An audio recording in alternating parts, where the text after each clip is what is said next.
मुद्रा वो है जो मुद्रा का कार्य करे। ये परिभाषा किसने दी है? तो इसका उत्तर है वॉकर ने। प्रश्न 2 है, राष्ट्रीय आय की गणना की कौन सी विधि में अंतिम वस्तुओं की कीमत जोड़ी जाती है? तो इसका आंसर है उत्पाद विधि। ठीक है। अगला क्वेश्चन है, भारतीय अर्थव्यवस्था किस प्रकार की है? तो भारतीय अर्थव्यवस्था मिश्रित अर्थव्यवस्था है। ठीक है, आपको याद रखना है। अगला क्वेश्चन है, मुद्रा की मांग किससे संबंधित होती है? तो इसका आंसर है लेन देन और एहतियाती उद्देश्यों से। मुद्रा की मांग संबंधित होती है लेन देन और एहतियाती उद्देश्यों से। ठीक है। अगला क्वेश्चन है, निम्नलिखित में से कौन सी योजना पंचवर्षीय योजना नहीं थी? तो वार्षिक योजना पंचवर्षीय योजना नहीं थी। अगला क्वेश्चन है, राष्ट्रीय आय का सबसे विश्वसनीय मापन कौन सा है? राष्ट्रीय आय का सबसे विश्वसनीय मापन कौन सा है? तो इसका आंसर होने वाला है उत्पादन विधि।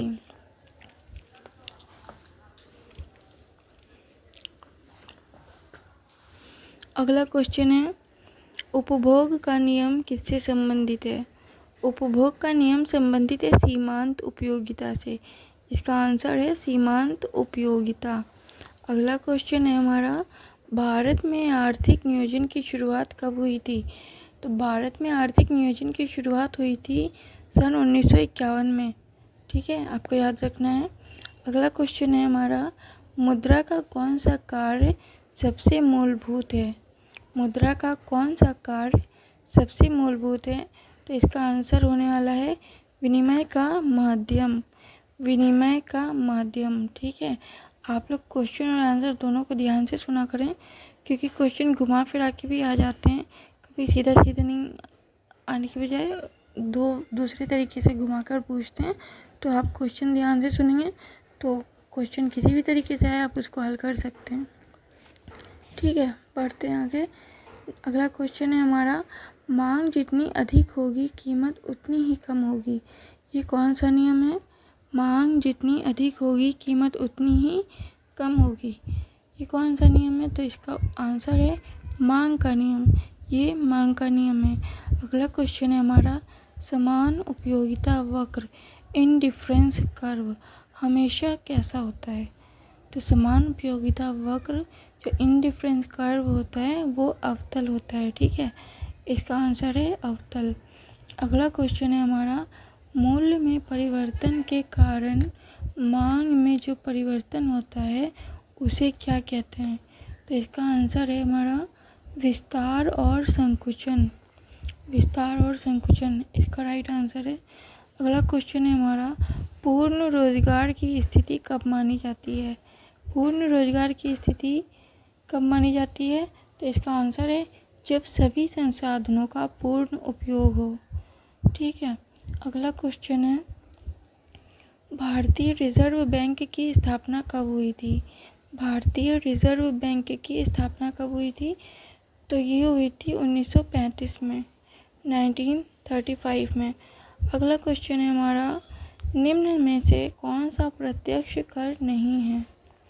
Direct indirect expense. ठीक है, तो निम्न में से कौन सा प्रत्यक्ष कर नहीं है? तो इसका आंसर है हमारा बिक्री कर। अगला क्वेश्चन है, आईएस वक्र किसे दर्शाता है? आईएस वक्र किसे दर्शाता है? तो इसका आंसर है वस्तु और सेवा बाजार में संतुलन। वस्तु और सेवा बाजार में संतुलन को आईएस वक्र नहीं दर्शाता है। अगला क्वेश्चन है, एलएम वक्र किसका प्रतिनिधित्व करता है? एलएम वक्र किसका प्रतिनिधित्व करता है? तो इसका आंसर है मुद्रा बाजार में संतुलन। मुद्रा बाजार में संतुलन का प्रतिनिधित्व करता है एलएम वक्र। अगला क्वेश्चन है, एचडीआई का पूरा नाम क्या है? एचडीआई का पूरा नाम क्या है? तो इसका आंसर है human development index. Human development index HDI की फुल फॉर्म है। अगला क्वेश्चन है हमारा, जब कुल उत्पादन बढ़ रहा होता है लेकिन औसत उत्पादन घट रहा होता है तो ये किस अवस्था को दर्शाता है? तो ये दर्शाता है घटती हुई प्रतिफल की अवस्था को। ठीक है, जब उत्पादन बढ़ता है और औसत उत्पादन घटता है तो ये घटते हुए प्रतिफल की अवस्था को दर्शाता है। तो आपको ये याद रखना है। अगला क्वेश्चन है हमारा, अवस्था जहाँ सीमांत उत्पाद शून्य होता है, जहाँ सीमांत उत्पाद शून्य होता है, तो इसका आंसर है तीसरी अवस्था। ठीक है, अगला क्वेश्चन है हमारा, किस सिद्धांत में कहा गया है कि एक वस्तु की उपयोगिता तब घटती है जब उसका उपभोग लगातार किया जाए। समझ रहे ना आप बात को? किस सिद्धांत में कहा गया है कि एक वस्तु की उपयोगिता तब घटती है जब उसका उपभोग लगातार किया जाए? तो इसका आंसर है सीमांत उपयोगिता का नियम। वीडियो को पूरा देखने से पहले अगर आपको मेरी वीडियो हेल्पफुल लग रही हो तो वीडियो को लाइक और चैनल को सब्सक्राइब लाजमी करें, क्योंकि इस चैनल पे आपको बीएस से रिलेटेड, एजुकेशन से रिलेटेड हर तरह की वीडियो मिलती रहेगी। और आपकी यूनिवर्सिटी से जो भी रिलेटेड क्वेरीज हो आपके मन में, वो आप मुझसे कमेंट करके पूछ सकते हैं। ठीक है, चलते हैं क्वेश्चन की तरफ। ISLM मॉडल का उपयोग किस विश्लेषण में होता है?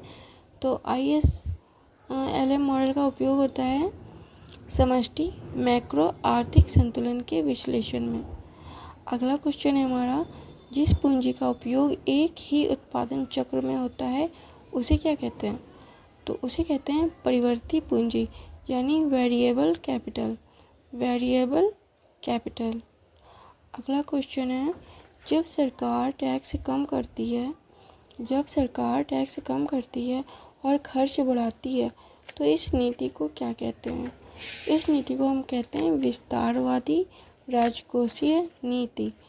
विस्तारवादी राजकोषीय नीति। ठीक है, अगला क्वेश्चन है हमारा, GNP एट मार्केट प्राइस में से अप्रत्यक्ष कर हटाने और सब्सिडी जोड़ने पर क्या प्राप्त होता है?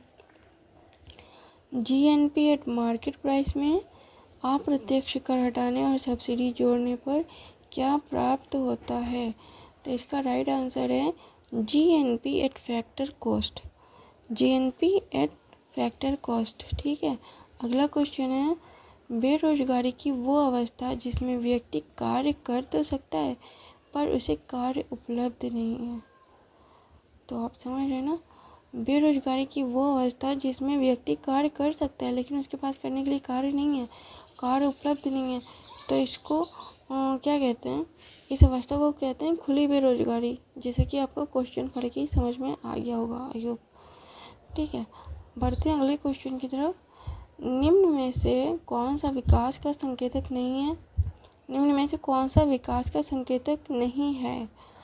तो इसके ऑप्शन है HDI, PCI, GDP, CPI। तो इसका राइट आंसर होगा option number D, CPI। CPI जो है तो विकास का संकेतक नहीं है। ठीक है, अगला क्वेश्चन है, किस सिद्धांत में संपोषण स्तर सबसिस्टेंस लेवल की बात की जाती है? तो इसका आंसर है माल्थस का जनसंख्या सिद्धांत। माल्थस का जनसंख्या सिद्धांत, उसमें जो है संपोषण स्तर यानी कि सबसिस्टेंस लेवल की बात नहीं की जाती है। आई होप आपको मेरी आवाज़ क्लियर आ रही होगी, आपको वीडियो जो मैं बोल रही हूँ वो क्लियरली सुनाई दे रहा होगा। अगर आपको आवाज़ से रिलेटेड कोई भी परेशानी लग रही हो मेरी वीडियोस में तो आप मुझे कमेंट करके बता दिया करें, मैं अपनी आवाज़ को और ज़्यादा इम्प्रूव करने की कोशिश करूँगी। ठीक है, चलते हैं। तो अगला क्वेश्चन है हमारा, राष्ट्र की आर्थिक समृद्धि को मापने का प्रमुख संकेतक क्या है? राष्ट्र की आर्थिक समृद्धि को मापने का प्रमुख संकेतक क्या है? तो इसका आंसर है प्रति व्यक्ति आय, यानी कि पर कैपिटल इनकम।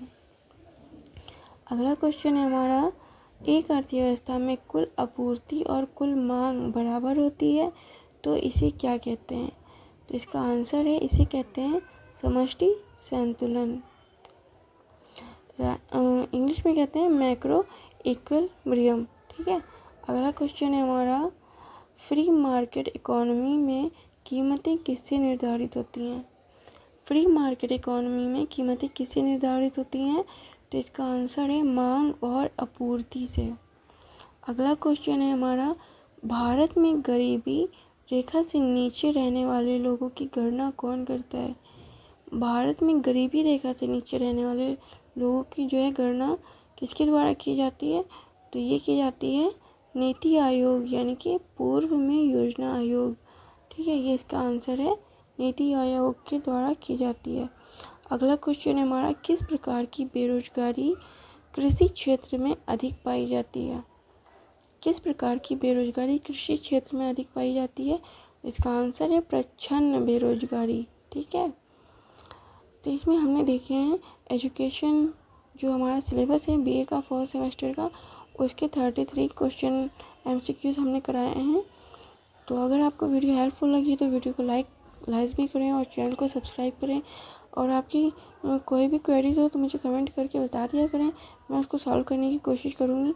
और आप मेरे चैनल को लाजमी सब्सक्राइब करें, क्योंकि इस पर आपको एजुकेशन से रिलेटेड आपकी जो सिलेबस की कोई भी क्वेरीज हो तो मुझे कमेंट करके बता दिया करें, मैं उसको सॉल्व करने की कोशिश करूँगी।